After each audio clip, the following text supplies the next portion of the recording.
Pia tunapambana na majangili ya kila aina. Huko Northeastern huko tunapambana na wakora wanaitwa Al-Shabaab. Wanahangaisha wananchi wetu. Lakini tumedhibiti kwa sababu hii serikali inaweka bidii kupitia maafisa wetu wa askari. Na pia tumedhibiti mambo ya Al-Shabaab huko Lamu.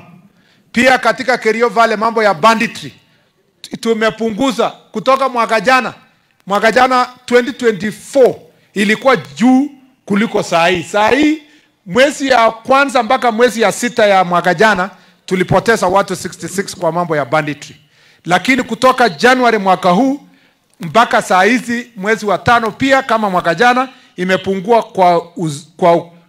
kwa asilimia zaidi ya asilimia 50 mpaka tuko na about 22 people who have lost their lives because of banditry. Of course, every life, even a single life, is extremely important. And we are not saying that it is a good thing to lose life. But we are working very hard. Imebaki kona kidogo sana. Kona moja ni hapa Marakwet, hapo kwa kona hapo boda ya Marakwet na Baringo kwa Tiatich na hapo West Pokot.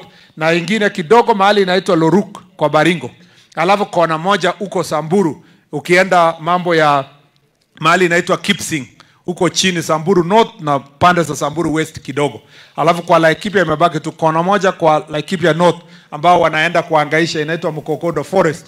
Wanaenda kuhangaisha watu wa Meru upande ule na upande wa Isiolo. Lakini tunahakikisha tunang'ang'ana tunataka kabisa hii maneno iende chini. Kwa ndio maana unasikia tunafanya operations na sio operation hivi tunafanya ile kali. Mimi niliwaambia ndugu zangu wa nyumbani hapa Elgeyo Marakwet kwamba either wa surrender bunduki ama tutafanya operation ambayo it will make sure that it deals a final blow kwa wale ambao wanabeba bunduki. Na nyinyi watu hapa Nandi pengine hamtaelewa. Hiyo shida, wale ambao wanatuletea shida ni watu ambao ni mwaka 16, 17, 18, mwaka 20. By 21 wanajiita commander. You know? Wanajificha kwa ndani ya escarpments. Mliona vile walifanyia father. Kitu yenye hajawahi kufanyika tangu. Father ameenda mahubiri huko juu, anaenda kuhubiria watu na anahubiri mambo ya amani. Kwa sababu juzi wiki moja iliyopita tuliweka pressure na tukashika wengine wakapikana na polisi wakapoteza maisha, hata mwenye walikuwa wanaita commander yao akapoteza maisha yake. Wale kidogo walikuwa wanategemea yeye kwa sababu yeye ndio alikuwa analeta bunduki, anauza risasi, ndio polisi wakapigana yeye akafariki. Sasa wale walipigwa wamekasirika. Wanazunguka kwa villages. Ndio uliona father ameenda kuhubiri kwa village. Kwa sababu they are enemies of peace na hawataki tukae kwa amani kwa sababu ukorofi ndio inawafaidi. Uliona waliua father. Na waliua Father Alois ambaye ni mtu mhubiri wa amani. Mtu mwenye ana mbuzi ya mtu yoyote, ana kondoo ya mtu yoyote. Yeye tu alikuwa anachunga na kulisha kondoo ya Mungu. Hajawahi kuwa na kondoo yoyote katika sehemu hiyo.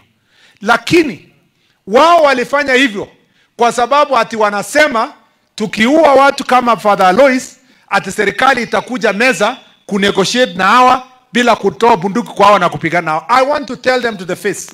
We will negotiate with no bandit. You either surrender your gun or we will still come for you. No amount of threats is going to stop us from going for them. We will stop at nothing. And for the sake of the name and the blood of Father Alois Cheruyot Kibet, we will go forcefully to make sure that we get rid of everyone who is going to carry a gun and terrorize people in Kerio Valley region. So I have no doubt in my mind. The work we have started, we are not going to relent. We are not going to stop at anything. Even the work that we did from last week, it will continue. We will not stop because we must honor those who have lost their lives seeking for peace like Father Alois. Watu wa Nandi, watu wa Aldai, muendelee kutuombea. Mkiwa mnakaa kwa amani hivi namna hii, ombeeni ndugu zenu wenye wako Kerio Valley na muombee askari wetu wenye wanafanya kazi. Ndio Mungu awapatie ujasiri, awapatie njia, awaletee huyo adui karibu, ndio tumalizane nayo, watu waishi katika amani katika sehemu hizo za Kerio Valley. And that's our job. I have no other job. My job is to make sure that the people of Kenya are kept safe. We have done a significant job. Nikiona viongozi wengine wanajaribu kusema serikali hii haijafanya kitu, haijafanya, it is actually nauseating. You feel like puking at them because they do not understand what they are talking about. These police officers, our inspector generals of police, and the team on the ground have done a fantastic job to reduce crime or banditry. The only thing we can give them is to say thank you. But because somebody is so obsessed with Kipchumba, he is forgetting that there are men and women who every day sleep at the bush to make sure that our country is safe. I want to assure the people of Kenya, this nation is safe. This Kerio Valley, the few elements who have remained, we will get rid of them. Our borders are safe. Our men and women are not sleeping. Our government is not sleeping. The commander-in-chief is in charge, and our nation shall prosper.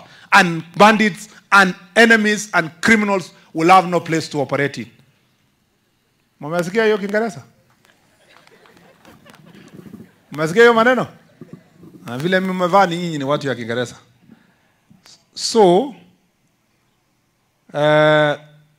hii sekta niko nayo, ambieni wale viongozi wa mdomo, hii sio sekta ya mdomo. Hii ni sekta ya security. Hii ni a very serious sector. Tunajua hata mpaka penye umelala. So, let's be very careful when we talk. Let's be very careful. Let's be very, very careful. Tuende tufanyie siasa ile ya barabara tulikuwa huko, mambo ya sports, mambo ya nini. Lakini hii, this is the safety and the security of this country. And if you expect me nijibizane na wewe, we are focusing on ensuring that we secure this nation. Na mliona nilisema juzi, hata wale wanafanya incitement, wanaongea mambo ya post-election violence, wanakuwa na private militias, we are going to stand very firm because the safety of this nation is more important than the success of an individual and political career of one person. Lazima to secure this country ndio tusonge mbele.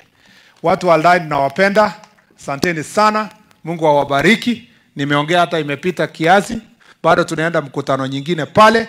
Ninawatakia neema ya Mwenyezi Mungu. Tutarudi na yale yote ambayo tumekubaliana na mheshimiwa hapa. Tutahakikisha kwamba turudi, ndio tuhakikishe nikirudi tena tunakuja ku launch these sub counties and divisions. God bless you.